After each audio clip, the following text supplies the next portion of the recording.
A paz do Senhor, gente, estamos aqui com mais um Entre Irmãos Podcast para vocês, mais um episódio abençoado para edificar a sua vida e a nossa vida também, tá bom? Muito obrigado porque vocês estão aqui conosco e vamos aí que Deus possa nos abençoar aqui nesse dia.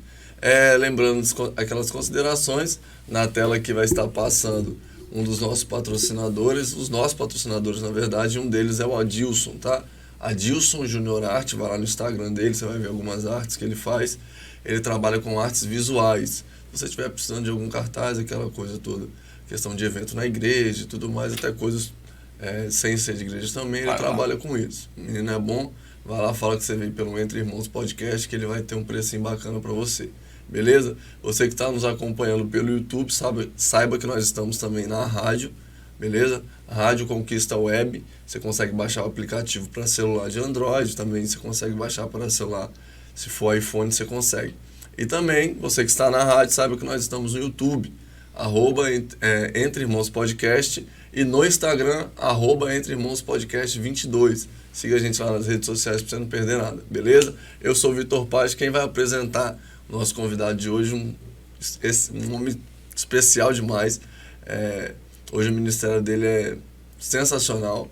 E quem vai apresentar ele não sou eu, é meu irmão Felipe Paz. Felipe. Pode ser, gente, tudo bom? Hoje a gente tem um convidado pra lá de especial, né?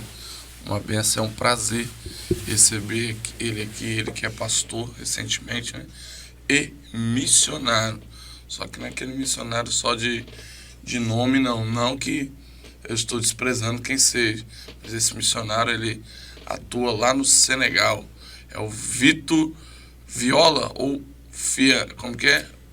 Vitor Fiame Viola. Vitor Fiame Viola. Fiame Viola. Vitor, seja bem-vindo ao podcast Entre Irmãos. Muito obrigado, a paz do Senhor para todos que estão nos acompanhando. É uma alegria imensa estar aqui nesta manhã com vocês. Amém. Amém. Benção. Vitor, muitas curiosidades, né? Você tem uma vasta experiência aí de missão fora da África, especificamente, né?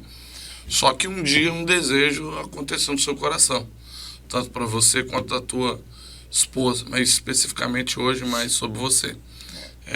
Esse desejo cresceu no seu coração de missão a partir de quê? A partir de alguma referência, a partir de um sonho, de alguma coisa.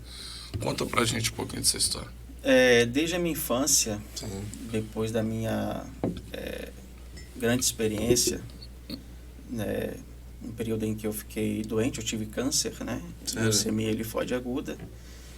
E eu me lembro que quando os enfermeiros, né, e o médico, eles me perguntavam o que eu queria ser quando crescer, eu dizia, eu quero ser um pastor e um médico. E quando eu cheguei na fase da minha adolescência, até então eu não sabia o que era missões, né? O que era ser um missionário. Então, por isso que eu respondi, eu quero ser um pastor, quero ser um médico. Sim. Mas na minha adolescência, eu digo que eu me converti, né, a missões aos 14 anos de idade. Eu estava em uma sala de missiologia, eu fazia nesse período missiologia, aos 14 anos de idade, e foi quando Deus ele me direcionou para o trabalho intercultural, ou transcultural, né? Foi aos 14 anos de idade. Naquele tempo eu era ciente de que eu não poderia ainda ir ao campo missionário, uma adolescente, né? Sim. E quando Deus ele me direcionou para o trabalho missionário intercultural, foi então que eu comecei a me preparar, né? E eu comecei a estudar, né? Eu entrei para o seminário teológico, fiz o bacharel em teologia. Também, nesse período, eu fiz uma formação técnica, né? Eu sou técnico em enfermagem. E tudo isso eu fui fazendo, né, visando o campo missionário, né? E tudo aconteceu muito cedo, né? Depois da minha formação, eu casei, né, com a minha esposa, que é a Priscila Rodrigues Amorim Viola, que está em casa, vai nos assistir também. E Deus me deu um casamento. E quando eu completei 23, 24 anos, a Priscila tinha 21 anos, nós estávamos indo para Guiné-Bissau, que foi o primeiro país que nós trabalhamos no ano de 2014. Foi o nosso primeiro país. Interessante, né, Vitor, que antes de irem, você teve total preparo, né? Sim. Justamente para que não pudesse chegar lá só de mãos vazias, né? Não. Ainda mais receber a chamada querendo ou não, acaba sendo comum as pessoas receberem a chamada, ó, Deus falando, eu vou te levantar como pregador, como cantor, e a pessoa fala, olha, Deus tem uma promessa na minha vida e vai acontecer, só que fica ali, sabe? Tipo, não vou fazer um curso de teologia, não estudo, sei lá, às vezes a pessoa vai na área de canto, não faz uma aula de canto, sabe? O preparo em si, acha que Deus vai descer tudo de vez, vai colocar na cabeça da pessoa uma Bíblia completamente ali e fala, não, meu filho, eu garanto aqui, e a pessoa não faz, e é importante. Principalmente a questão de enfermagem, ela agrega muito, né, no campo missionário. E eu respondia, né, quando eu era criança, né, quando eles me perguntavam, né, a equipe de enfermagem, os médicos, quando eu dizia, quero ser um pastor e um médico, né, interessante, esse foi o meu desejo, né, desde a minha infância, e hoje eu estou no Senegal, né, eu trabalhei em 2014, 2015 em Guiné-Bissau, e a partir de 2016 nós fomos para o Senegal, né, eu trabalhei em Guiné, e a partir de 2016 fomos para o Senegal. E no Senegal hoje a gente está, por graça de Deus, liderando a equipe, existe uma equipe lá, não trabalho sozinho, né? E nós também coordenamos um projeto de saúde, um posto de saúde, né? Então hoje eu sou um pastor, sou um missionário e trabalho, coordeno, né? Estou à frente de um projeto, um posto de saúde. Então Deus ouviu a minha oração, né? Deus, ele concedeu aquilo que o meu coração almejava, desejava, claro que tudo isso dentro da vontade dele, né? Como é que foi o primeiro contato quando você, não sei como surgiu a oportunidade, olha, tem como você, sua esposa, vocês vão lá para Guiné-Bissau, como é que foi esse primeiro contato lá? Vocês chegaram, falaram, e agora como é que faz? E agora como é que... Eu e a minha esposa, nós fomos preparados para enfrentar qualquer coisa. Né? Quando a gente foi para o campo missionário, né, para um país estrangeiro, a gente não sabia o que nos esperava. É um passo de fé, né? Porque você vai para lá e você não sabe o que vai acontecer, o que te espera. Então você tem a teoria só, né? Exatamente. Interessante que quando eu estava no treinamento, né, eu passei por um treinamento, eu e minha esposa, né, e as pessoas diziam, olha, em tal país não existe energia, não existe água, a dificuldade é muito grande. E eu pensava, não é possível, né, em pleno século XXI, ter um país que não tem água, não tem energia, né? Ok. E no final do treinamento, né, o presidente da missão, o saudoso pastor Valdemar de Carvalho, né, presidente fundador da missão Cairóis, ele nos chamou e falou, olha, vocês vão para Guiné-Bissau. E eu falei, amém, eis-me aqui, né? E quando eu cheguei lá, eu tomei um susto, porque de fato nem no aeroporto tinha energia. Né? Havia um gerador e quando o voo chegava, né, o avião chegava, eles acendiam, né, ligavam o gerador e acendiam as luzes e tal. E depois apagava. Quando todo mundo saiu, os passageiros saíam do aeroporto, eles apagavam as luzes, né, e desligavam o gerador. Quando eu cheguei na casa de um missionário que nos hospedou, né, e eu vi que não tinha energia, e quando eu abri a porta do banheiro, e eu vi também que não tinha água, tinha uns baldinhos, né, com uma canequinha para você tomar banho, e é ainda, né, a realidade de muitos lugares ali na Guiné-Bissau, eu fiquei assustado. E eu vi que, de fato, o que me disseram lá no treinamento era verdade. Não era aquele exagero para e foi um impacto, mas só que nós estávamos preparados, né? Mas o meu pensamento foi para onde eu trouxe a Priscila, né? Que era minha esposa, que é a minha esposa, eu imagino. Né? E eu fiquei preocupado. Mas, graças a Deus, como nós estávamos preparados, né, para enfrentar qualquer tipo de coisa, então a gente permaneceu, teve aquele pequeno momento ali de choque, né, intercultural, acontece, é normal, porque você está num país Não é o seu país, né? Não é a sua língua, não é o seu povo, não é o seu costume, então isso causa um pouco de choque. Sim. Mas, graças a Deus, fizemos ali um bom trabalho no período de 2 anos, né? 2014 e 2015. E já havia igrejas evangélicas na região lá? Ou vocês que teve que implantar? Já havia igrejas, né, evangélicas. Graças a Deus, em Guiné-Bissau, havia já muitos missionários, né, que estavam ali trabalhando, implantando igrejas. A Missão Cairóis, né, também. E hoje o número é maior, é claro, né?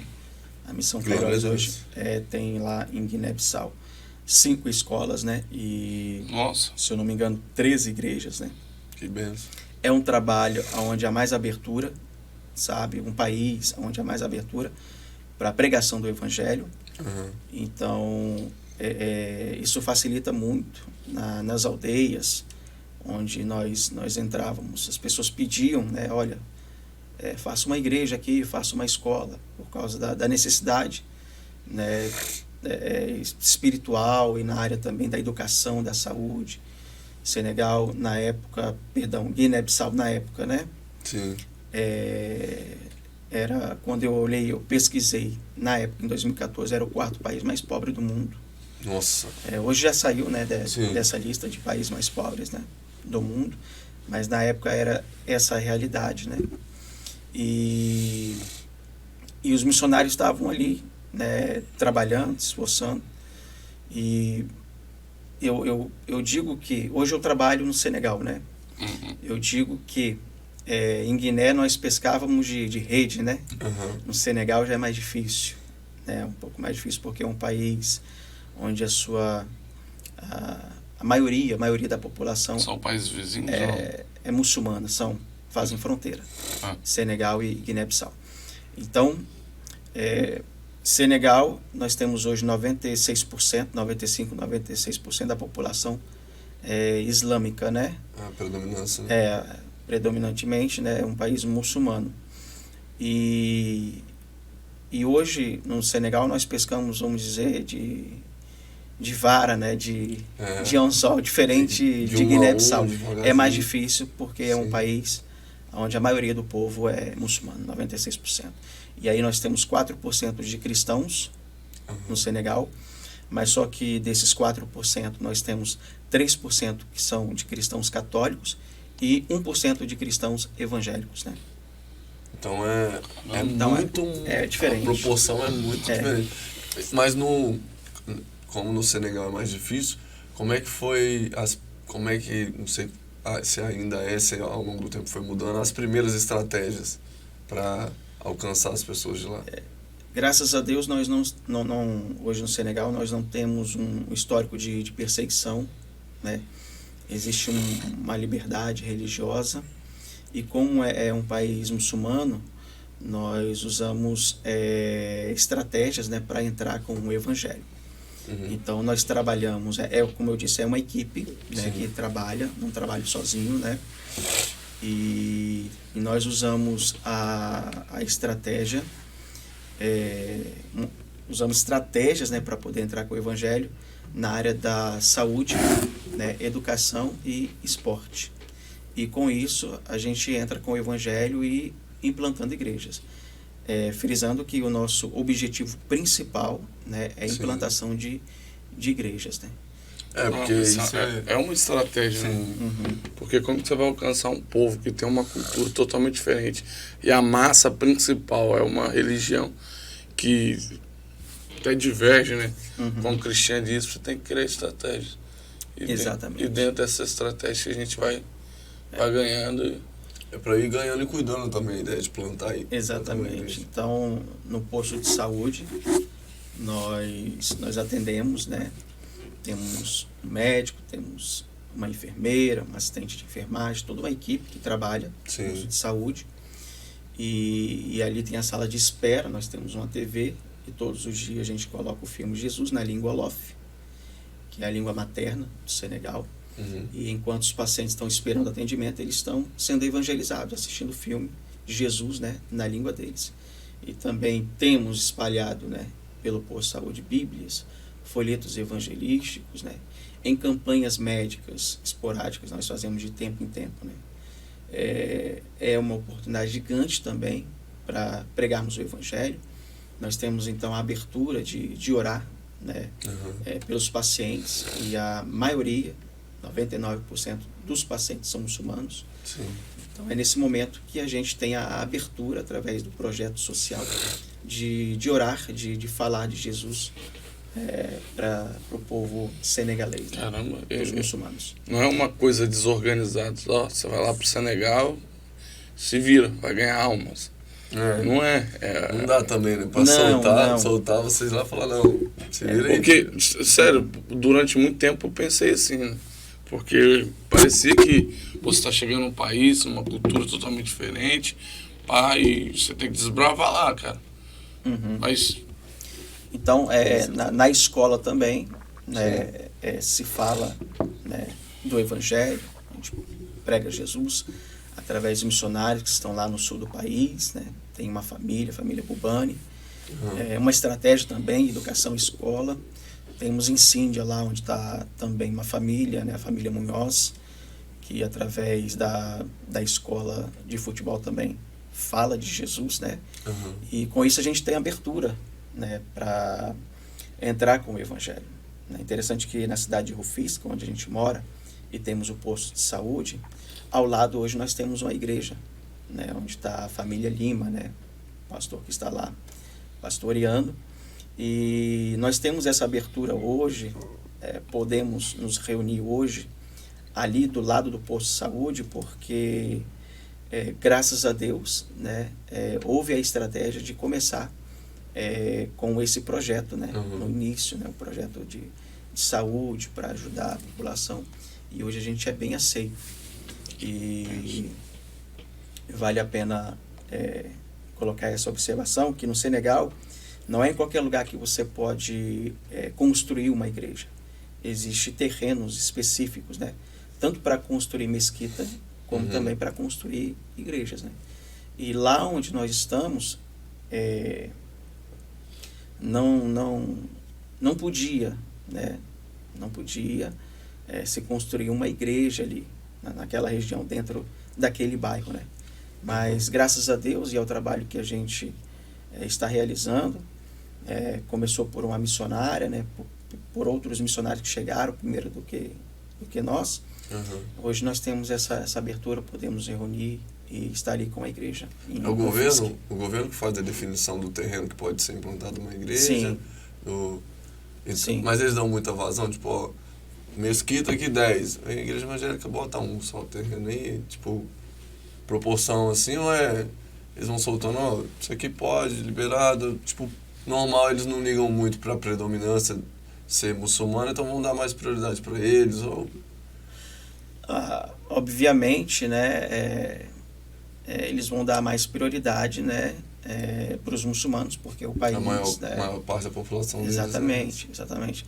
Mas só que eles vão dar também a oportunidade de você, como pastor cristão, se quiser abrir uma igreja, eles vão achar um terreno para você, em uma localidade onde você pode construir uma igreja, né? E esse primeiro impacto que vocês tiveram lá, o primeiro contato, as pessoas têm uma ideia, pelo menos, do que é o cristianismo, ou é algo muito novo? Pelo menos no início, os primeiros contatos que vocês tiveram com as pessoas lá, parecia ser algo muito novo para eles verem, tipo, não, calma aí, o que é isso, cara? Que religião é essa e tal?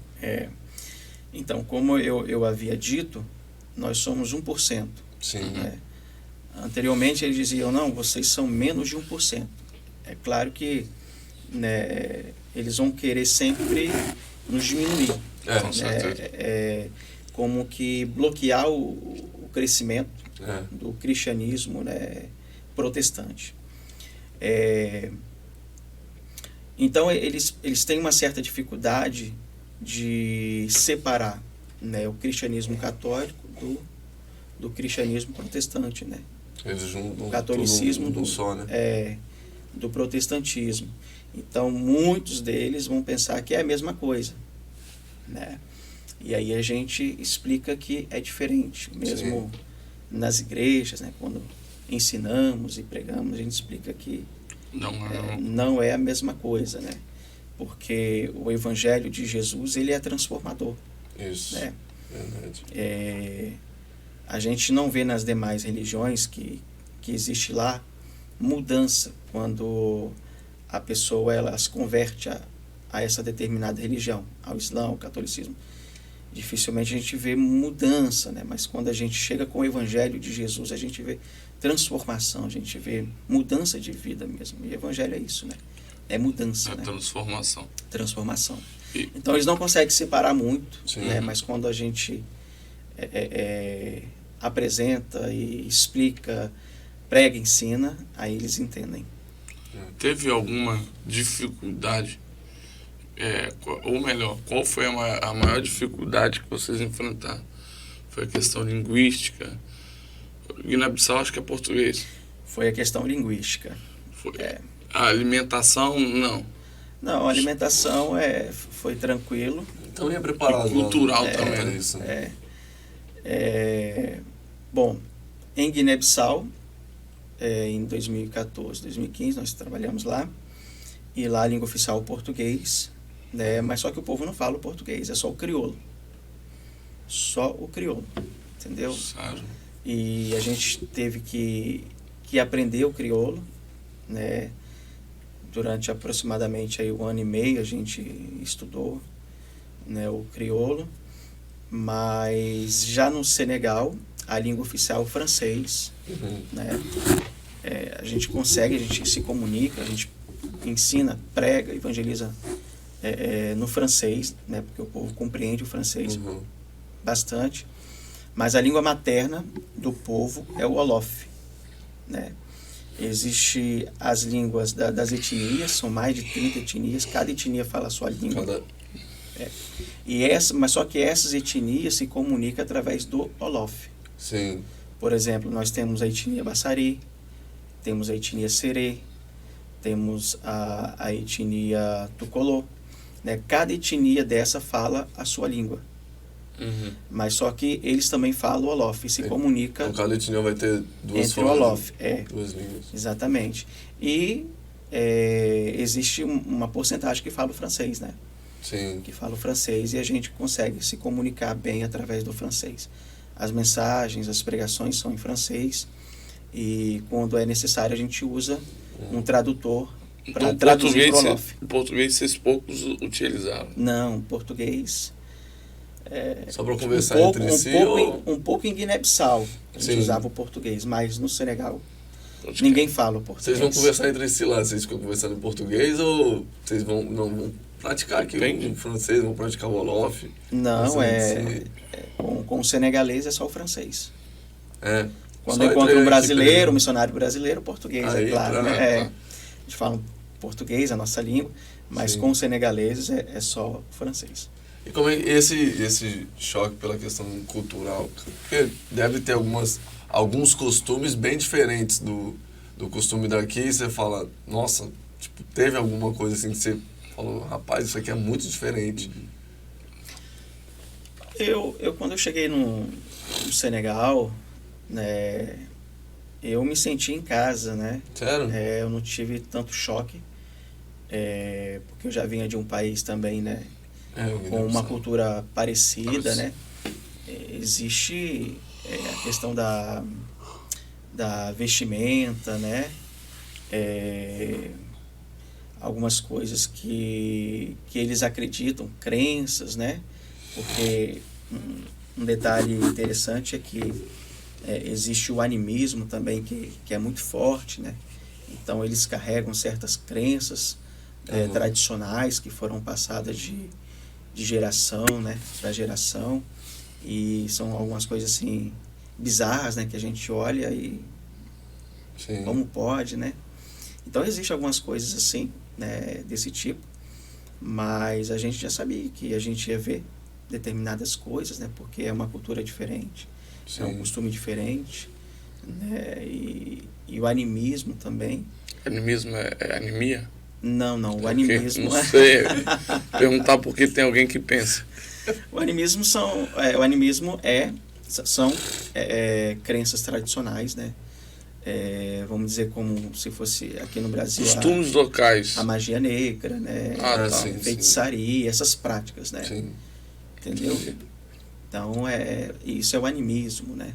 Não, sim. É bem diferente do que a gente está acostumado a ver, do que a gente está acostumado a viver. Então, é aquela questão... aqueles rituais, aquelas coisas todas, né? É igual a questão da barba. Lá você utilizava bastante, né? A barba. É cultural isso?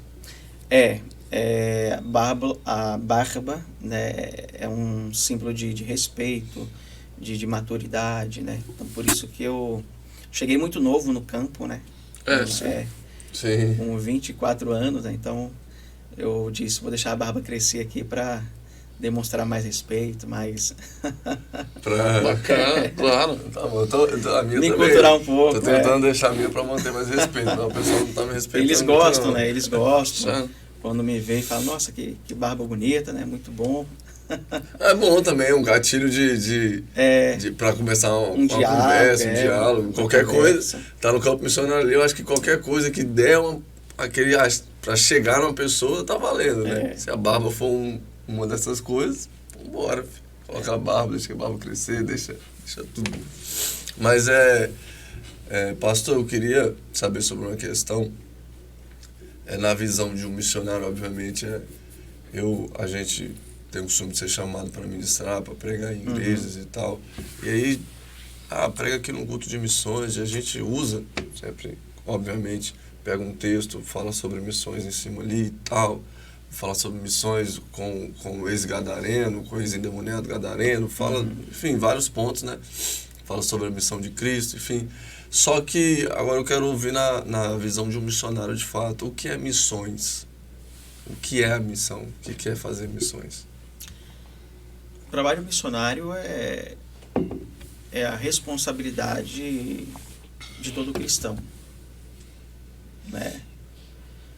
E foi uma incumbência, né? Uma ordem dada por Jesus.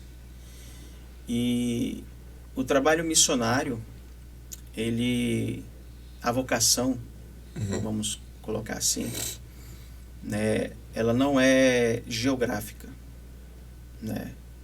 Se hoje eu não estivesse no campo, eu estaria exercendo a minha vocação, o meu ministério aqui, né? Perfeito. Então, a diferença é que Deus, ele direciona algumas pessoas para um país, né? Para uma determinada localidade, né?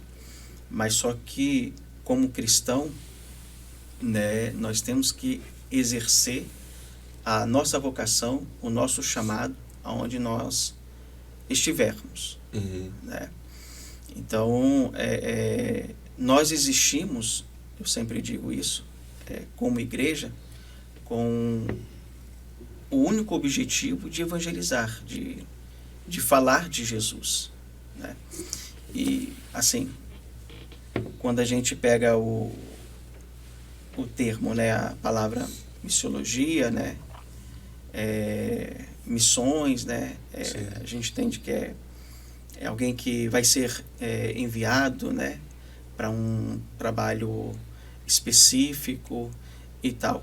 Mas todo cristão, ele é um missionário. Sim. Né? Senão ele é um impostor, como disse Spurgeon, né? Então, aonde você estiver, você precisa compartilhar e falar do Evangelho, falar de Jesus, né? Essa é a nossa responsabilidade como cristão. E a gente não pode fugir dessa nossa responsabilidade, dessa nossa incumbência, né? Quando Jesus ele estava subindo ao céu, né? Atos capítulo 1, versículo 8, né? Sim. Ele disse, olha,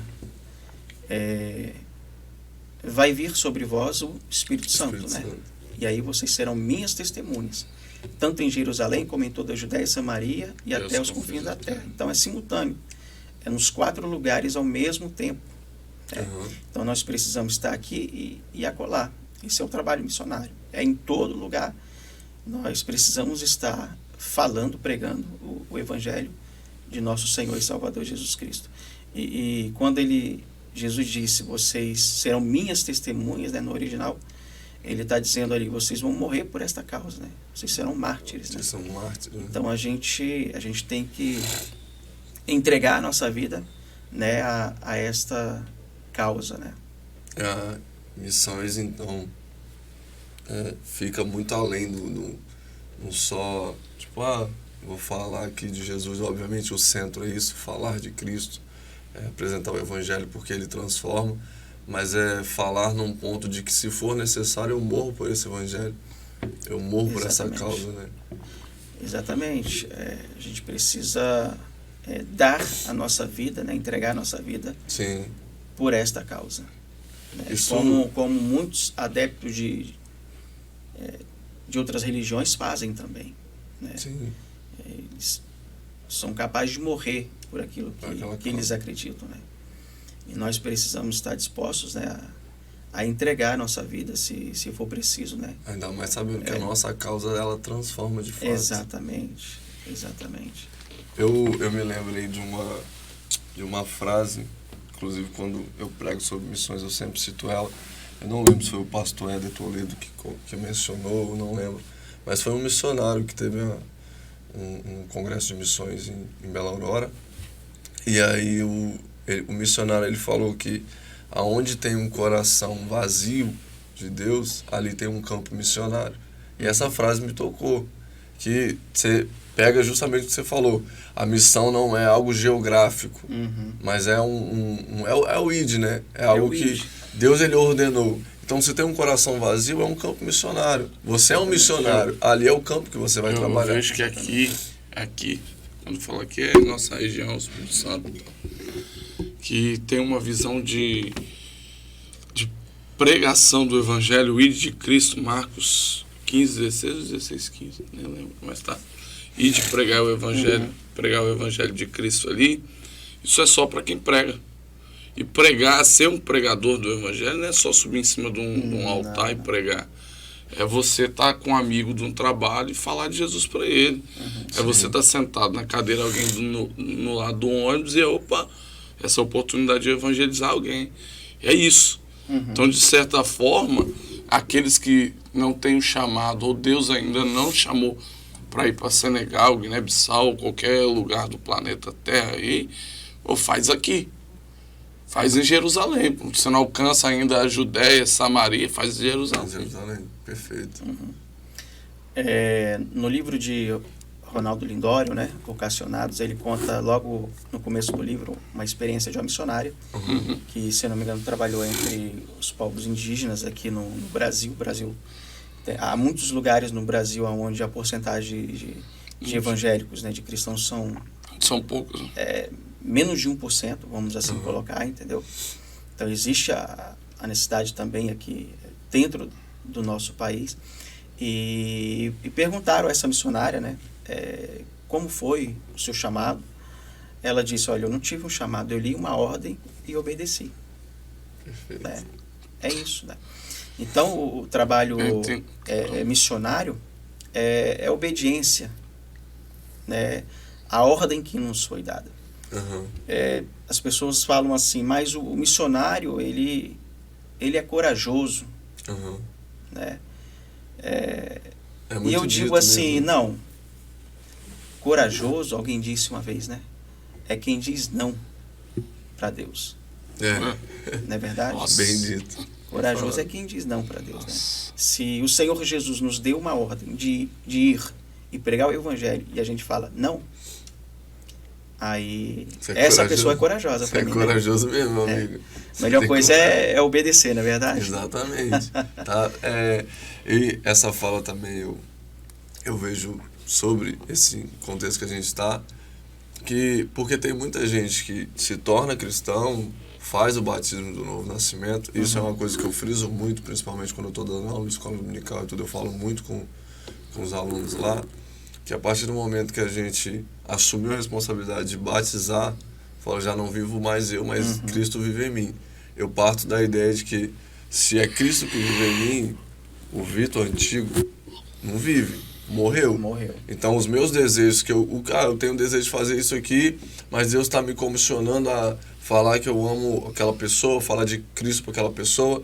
E aí, meu desejo ou desejo de Cristo? Desejo de Cristo, porque Cristo vive em mim. E aí a gente parte dessa ideia. A partir do momento que você se batizou, você abriu mão de si mesmo, pegou sua cruz e está seguindo. E aí tem muita gente que entra no cristianismo, faz o batismo e acha que a igreja é aquele torno ali, o templo, vamos cultuar aqui e acabou. Não sente necessidade de alcançar quem está lá fora, sabe? O que eu recebo dentro num culto, ele não quer pôr para fora para alcançar outras pessoas. E aí, se eu, ao meu ver, né, talvez eu esteja errado, mas ao meu ver, um cristão que ainda não entendeu a importância de alcançar os perdidos, para mim ele está tão perdido quanto. Porque ele não entendeu ainda a ideia do evangelho, sabe? Concordo. Principalmente você pega lá no final do livro de Mateus, e de fazer discípulos. É você entrar nessa causa, gastar um tempo da sua vida, falar, não é só você ganhar aqui, você tem a oportunidade, vai discipular. Isso é interessante, porque Sim. ainda que nós ganhássemos o mundo inteiro para Jesus, a missão não estaria cumprida. Sim. Porque a ordem é fazer discípulos, né? Então, De se a fato gente acontece. gente ganha todo mundo para Cristo, para Jesus, ainda nós temos o trabalho de fato, discipulado. eu tenho, Vitor. Eu prego em várias igrejas da região, já há uns 7, 8 anos já. E a dificuldade que a gente encontra, porque nós somos convidados para levar uma palavra. A gente estuda, se prepara, ora, jejua, busca.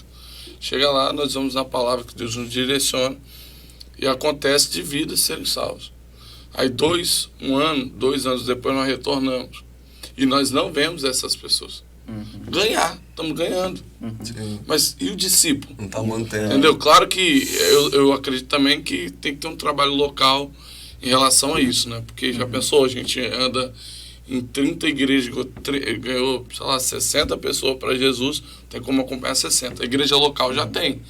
Mas cadê? É por quê? Porque a gente ganha, mas não faz discípulo. Essa ideia é sensacional. Tem isso lá, de um acompanhamento até uma estrutura, Claro. formar um obreiro, Claro. uma obreira na casa do Senhor lá Claro. fora. E se torna um pouco assim, eu posso dizer, um pouco difícil, porque por conta das demais religiões, né, que existem no país, como o animismo, o islamismo, se torna um pouco mais difícil porque você tem que desconstruir no discipulado, né, tudo aquilo que a pessoa recebeu, né, da sua família, a sua crença ali tradicional, né, você tem que desconstruir, acompanhar, discipular, né, preparar aquela pessoa para, né, construir a imagem de Cristo na Sim. vida daquela pessoa. Verdade. Então desconstruir para construir. É um pouco diferente. Sim. No Brasil, você evangeliza uma pessoa, ganha uma pessoa para Jesus que não era de nenhuma religião, então você entra com o discipulado, você tem uma facilidade maior para construir a imagem de Cristo, né, o caráter Até de porque Cristo. as pessoas que rodeiam hoje o cristianismo, por exemplo, são dados que eu vi alguns tempos atrás no estado do Espírito Santo que nós estamos, 60% é cristão, entre católico e evangélico, entendeu? Então, dos estados brasileiros, em proporção de pessoas, esse é o estado que mais se tem. Então, imagina ganhar uma que é, entre aspas, mais fácil. As pessoas Porque já têm essa ideia na mente. de cristianismo, Exatamente, entendeu? O discipulado, na minha cosmovisão, se torna um pouco mais fácil, né? Dentro do processo aqui no Brasil, né? É mais fácil do que você ir para um país animista, islâmico, né? E ter que desconstruir tudo aquilo que eles aprenderam, né? Para trazer agora Cristo, né? A essa pessoa. Eu acho que fica mais incrível ainda Quando a gente vê que o ser humano ele já é meio que programado nessa ideia de defender aquilo que ele aprende. Você cresce sobre uma crença, cresce sobre uma fé e você é meio que programado a defender isso a qualquer custo. Mesmo que tudo que a outra pessoa fale seja oposto à sua ideia, ela com bons argumentos te convença de que o que você vive é errado, você vai querer. Sua mente ela vai procurar defender aquilo. E aí eu acho mais incrível ainda quando cita que o único que consegue convencer é o Espírito Santo. Aí a gente entende, fala, cara, eu sem o Espírito Santo não vou convencer ninguém, cara. E é exatamente isso, incrível. É o Espírito Santo que convence. Hoje nós estamos fazendo o nosso trabalho, né, que é pregar, né? Nós pregamos, mas quem convence o homem, seu estado pecaminoso, é o Espírito Santo. Nós estamos todos os dias no posto de saúde anunciando o Evangelho, mas quem está convencendo é o Espírito Santo. A nossa parte nós temos que fazer, que é pregar. E o Espírito Santo convence o homem, né? Então a gente tem que ter esse acompanhamento, tem que ter o discipulado, isso é muito importante. Não tem como chegar e pregar, a pessoa aceitar Jesus e... Se vira aí, filho. Não dá. Procura uma igreja. Tem que ter o discipulado. Isso é muito importante. Hoje, você estando lá no Senegal, e eu sei que você tem uma igreja aqui no Brasil, também te representa. Mas as igrejas, em geral, o que o missionário sente, tanto você quanto alguns amigos seus, missionários que estão lá fora também, sente que a igreja aqui poderia fazer para quem está lá? Por exemplo, através da oração nós podemos alcançar. Eu recebi em uma das conferências 3 papeizinhos, do Vitor e da Priscila, uma da Edna, Elton e Penha. Elton e Penha, outra da Edna e o pastor que está na Bahia aqui. Daniel. Isso. Tá sempre na minha Bíblia.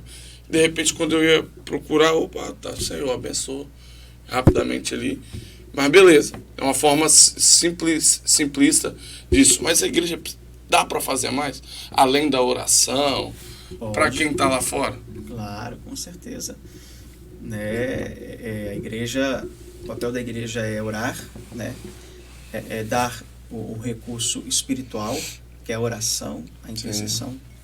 Né? Isso aí é fundamental.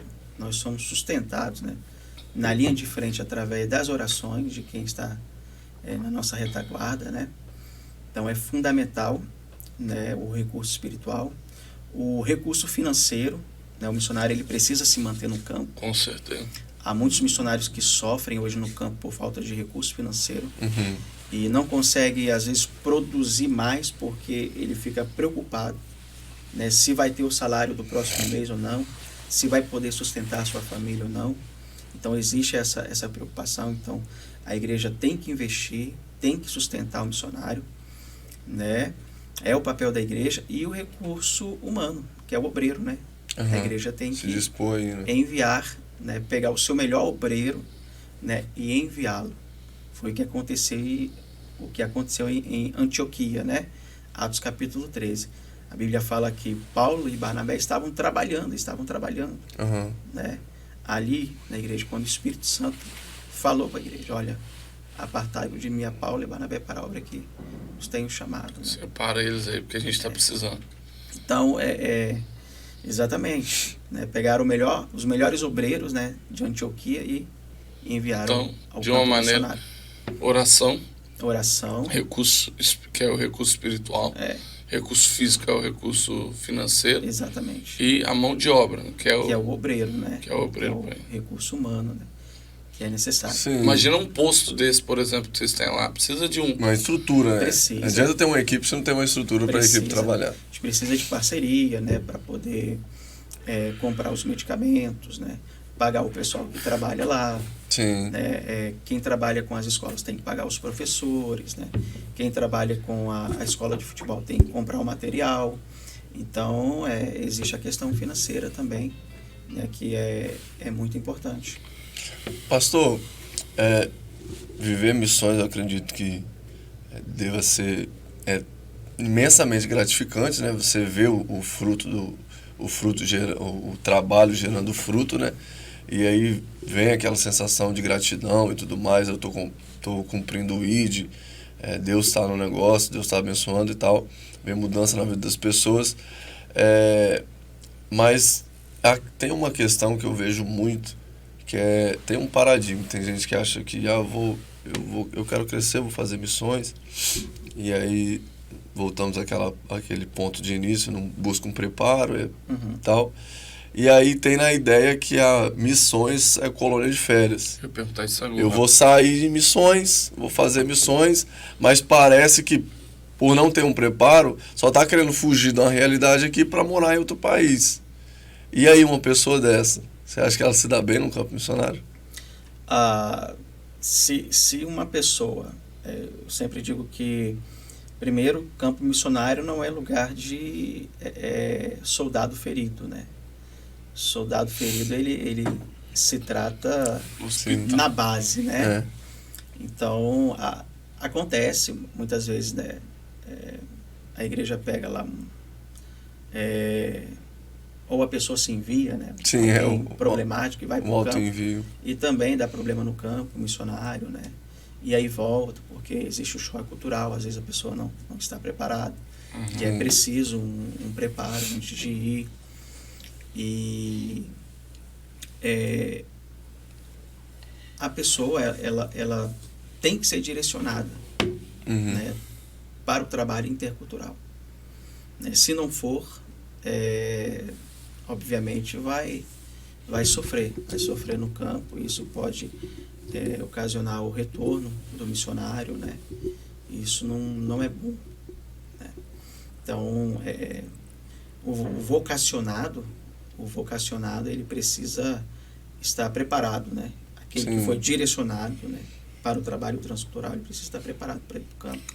De fato, não tem a questão da vocação, mas tem o preparo. Tem escolas, por exemplo, aqui no Brasil para isso. Você citou aí da Kairos, tem outras escolas? Tem agências missionárias que formam, né? Sim. Que dão treinamento. Né? E eu, por exemplo, eu me formei em 2013, né? Eu fiz treinamento da Missão Kairos. Foi muito bom, foi muito importante, né? Para o campo onde eu fui. Trabalhei primeiramente, como disse aqui no início, em Guiné-Bissau. E o treinamento foi muito bom para mim.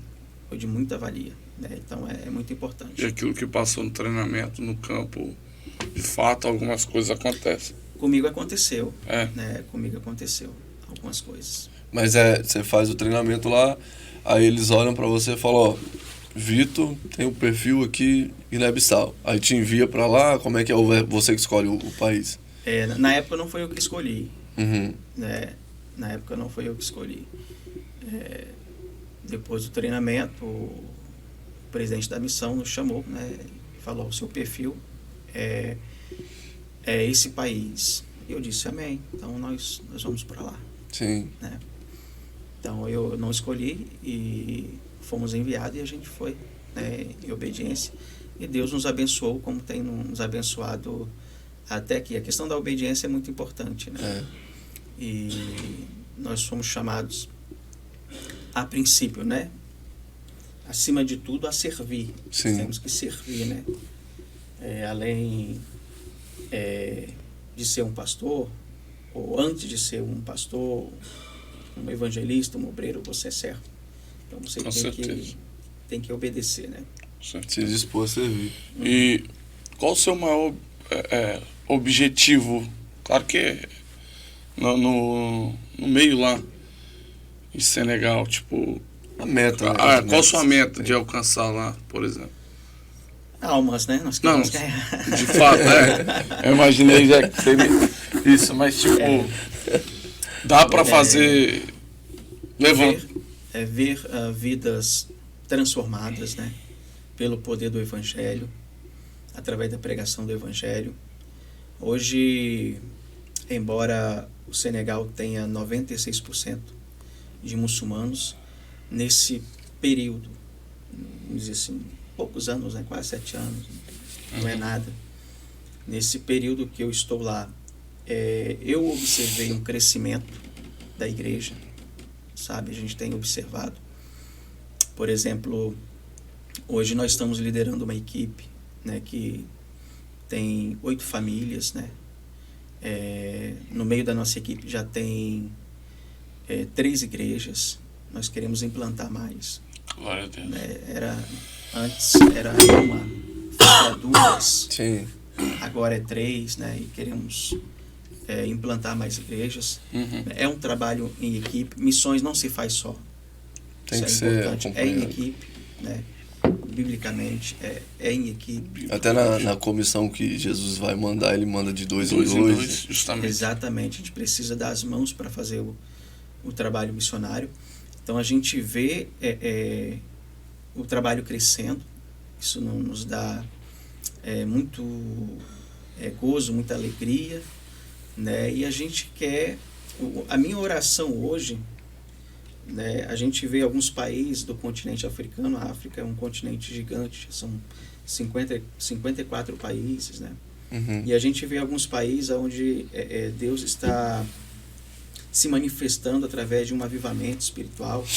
Países como Togo, como Congo, Costa do Marfim, Uhum. né? E a nossa oração é para que esse avivamento venha sobre o Senegal, para que o próprio povo, né, senegalês, cristãos, que estão se convertendo, a igreja no Senegal possa alcançar o seu povo mesmo, né? Como aconteceu aqui no Brasil. A intenção O é trabalho essa. missionário chegou aqui, mas a expansão foi quando nós assumimos, né, tomamos a frente, os brasileiros, e aí foi que E foi expandindo. veio o avivamento sobre o Brasil. O Brasil Sim. hoje é um país cristão, né? Sim. Então, essa é a nossa oração. A gente está lutando para isso, a gente está lá por isso, evangelizando, pregando o evangelho. A gente tem visto o crescimento da igreja, do trabalho em geral, Sim. né? E a nossa oração para que, né, Deus derrame sobre o Senegal uma onda de avivamento, para que Glória a muito em Deus. breve, né, essa porcentagem possa mudar. Possa Em nome de virar, Jesus, né? Isso aí. Ficar Possa 90, mudar. 90 e poucos para nós. E Amém. tem algum país que você tenha desejo de falar, ó, se um dia Deus permitir, eu quero trabalhar um pouco nesse país? Ou, tanto faz, qualquer país que ele mandar, nós vamos embora. No princípio, antes de ir para o campo, Deus deu uma visão para minha esposa, Priscila, né? Aham. E mostrava para ela, nitidamente, o nome de um país, Gabão, Gabão. que está na África, né? E, bom, nós estamos na dispensação, né, Sim. de Deus, né? Como eu disse, a gente sempre anda em obediência. E o chamado, ele não é geográfico, né? Então, se Deus falar, hoje você vai para tal país, eu vou dizer, isso aqui, eu vou. Você não vai ser corajoso, né? Não Exatamente. pode ser. Então, eu não tenho assim, vou ficar em tal país, vou trabalhar em tal país, não. Eu vou para onde o Senhor me direcionar, Sim. entendeu? Um dia, se ele quiser te levar lá, fala, ó, cumpriu aqui a visão, vambora. Amém. Vitor, dá uma palavra para quem tem esse desejo missionário, mas, sei lá, às vezes não tem um incentivo familiar, não tem um incentivo da própria igreja, mas tem a vocação ao campo missionário, etc. O que você pode dizer? Persevere, né? Se prepare, estude, dependendo de qual país o Senhor está te direcionando, estude a língua, né, do país, comece a se preparar, veja como é a cultura, o costume do país, produza frutos na sua igreja local. Uhum. Isso é muito importante. O obreiro, ele precisa produzir frutos aqui, ele precisa trabalhar aqui antes de ir para o exterior. Isso é muito importante. Observe que em Antioquia, Paulo e Barnabé estavam trabalhando. Né? Estavam trabalhando, estavam produzindo lá em Antioquia. Então, o obreiro, ele precisa produzir aqui, né? Você disse no começo, né? Deus vai me enviar para o campo missionário, mas aqui eu não faço nada, só vou fazer quando eu estiver lá. Se o obreiro não faz nada aqui, obviamente, né, não sabemos se ele irá produzir ou fazer alguma coisa. Provavelmente não. No campo intercultural, né? Então, produza, né? Procure se preparar, né? Chegue para o seu pastor, converse com ele, fale do seu chamado para ele, né? Colhe com ele, peça ajuda, diga, né, para ele o seu sonho, né? Fale da sua vocação e produza na sua igreja local. Seja um obreiro ativo aqui, para que você possa ir ao campo missionário, né, ao campo intercultural e produzir lá também. Até mesmo acredito que se a pessoa não estiver produzindo aqui, acho pouco provável que o pastor vai olhar para ela e vai falar, acho que é uma boa levar fulano, hein?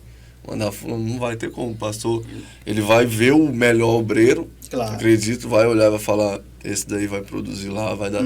Porque a ideia de ir, até mesmo se eu pego uma pessoa que não produz, eu estou mandando ele para aquela ideia, colônia de férias, né?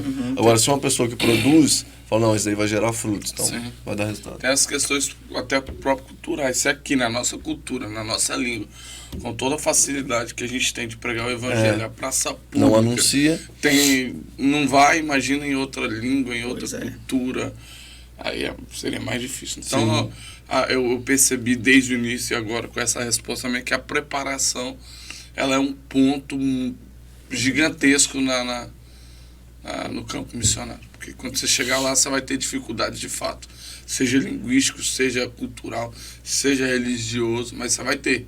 Ponto, me preparei, vou passar e nós vamos vencer em nome de Jesus. Eu comecei no ministério muito cedo, né? Com 14 anos eu já cooperava, eu era um auxiliar de trabalho na igreja, né? Então, dos 14 aos 23, 24 anos, eu me preparei, entendeu? Eu servi a igreja, né?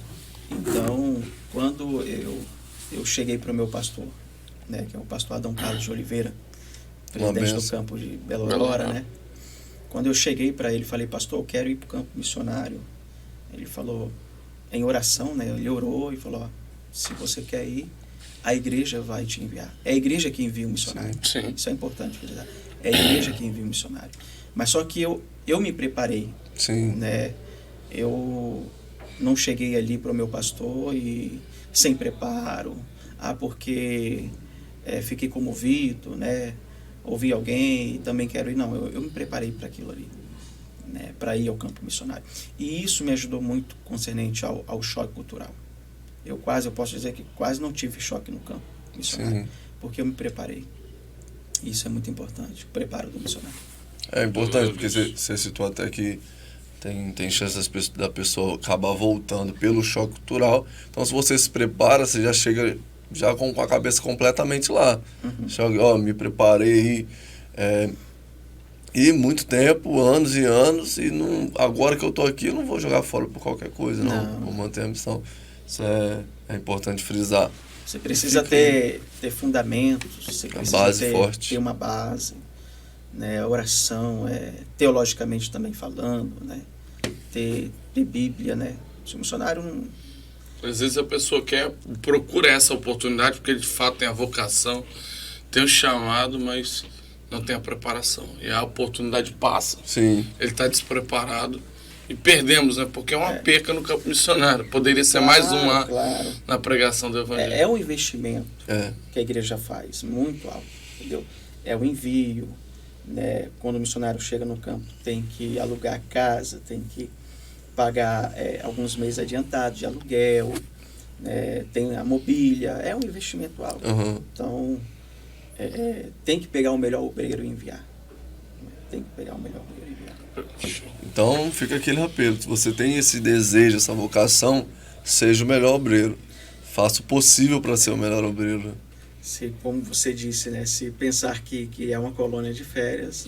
Não vai dar certo. Não vai dar certo. É ministério, é vocação. É desafios top para serem cumpridos. Cara, muito bom. Vitor, chegamos a mais um final aí desse podcast. Que bate-papo abençoado. É um prazer estar aqui com vocês. Quanta experiência, né? Que benção, né? Sim, eu tô maravilhado. Acredito que no meio disso tudo, o nosso professor, a gente trouxe ele aqui, o Leonardo, ele citou uma coisa que eu achei muito boa, que ele falou, a gente recebeu essa missão, né? A gente recebeu uma ordem do Senhor, ir de pregar, ir de fazer discípulo, e, mas eu não tenho muito conhecimento, mas o pouco que você sabe, usa aí para falar. O importante é que você pregue, sabe? Como quem convence é o Espírito Santo, com o seu pouco ele faz muito. E aí fica, já que a gente está nesse envolto, você que está nos ouvindo, mas eu não sei muito, mas fala com um pouco que você tem, às vezes o suficiente que Jesus está precisando para entrar na vida da pessoa e transformar é o pouco que você tem mesmo. Se você não falar, aí que não vai fazer mesmo, né? Então o importante é sempre falar. Fale, sempre fale. Compartilhar e levar o evangelho, não importa quem, né? Sim. Povos, tribos, línguas, raças e nações, né? Apocalipse, capítulo 5, versículo 19, né? Ele é digno, né, de receber a recompensa do seu sacrifício, porque ele foi morto. Sim. Né? E para Deus ele comprou homens de todas as tribos, povos, línguas e nações. Então todos fomos comprados pelo sangue do Cordeiro. Glória a Deus. E nós somos os caçadores, né, dessa recompensa, né, a recompensa do Cordeiro de Deus. Glória a Então Deus. é tarefa de todos, né, de todo cristão. Todo cristão, ele é um missionário, ele tem que pregar o evangelho. Olha, se a igreja entendesse que ela é um exército, entendesse a força que ela tem, acho que nós avançaríamos muito mais do que estamos avançando. De fato, estamos avançando. Eu vejo um crescimento exponencial, certo? Mas cresceríamos muito mais. Amém? Vamos orando, vamos jejuando, vamos contribuindo, vamos apoiando que vai dar certo. Amém? Sim. Gente, obrigado aí pela sua presença até aqui conosco, quem está na rádio, quem está no YouTube. Que Deus te abençoe, tá bom, Vitor? Tem alguma consideração para passar? Só agradecimento a todos vocês, agradecendo também, pastor Vitor, que Deus abençoe a vida do meu irmão. Eu fico muito feliz em revê-lo. Ficou 3 anos, quase 4 anos fora. Essa última vez que a gente viu. E é bom ver. Quando eu fiquei sabendo, quem falou foi a Débora, uma amiga nossa, que é de lá. Ela falou, o Vitor e a Priscila, eles estão voltando para cá. Eu falei, rapaz, eu preciso marcar um bate-papo com ele que a gente sente saudade e tudo mais. Então eu fico muito feliz de você estar aqui. Muito obrigado por ter atendido o convite. Que Deus abençoe a sua vida e seu ministério. Tá bom? Obrigado. Vamos fazer aquela oração? Vamos fazer uma oração, vamos encerrar e que Deus abençoe todos vocês, tá bom? Amém. Senhor Deus Pai, muito obrigado. Te louvamos, Senhor. Sim, Deus. Por essa rica oportunidade de estarmos aqui aprendendo um pouco. Glória ao teu nome. Sim, Deus. Aleluia, sobre missões. É um prazer, ó Pai, estar aqui conosco, Vitor. Ó Pai, que se alguém que ouviu e sentiu desejo no coração, capacite, ajude ele, dê um direcionamento. Sim, nós estamos precisando de fato disso, ó Pai, que a bênção do Senhor venha nos acompanhar. Nós também oramos, ó Pai, pelo campo missionário, pelos irmãos que estão lá em Senegal. Nós oramos, ó Pai, por quem está lá nas missões. Senhor, que a bênção, que a graça do Senhor venha sempre nos acompanhar. Em nome de Jesus. Amém. Amém. Valeu. Amém.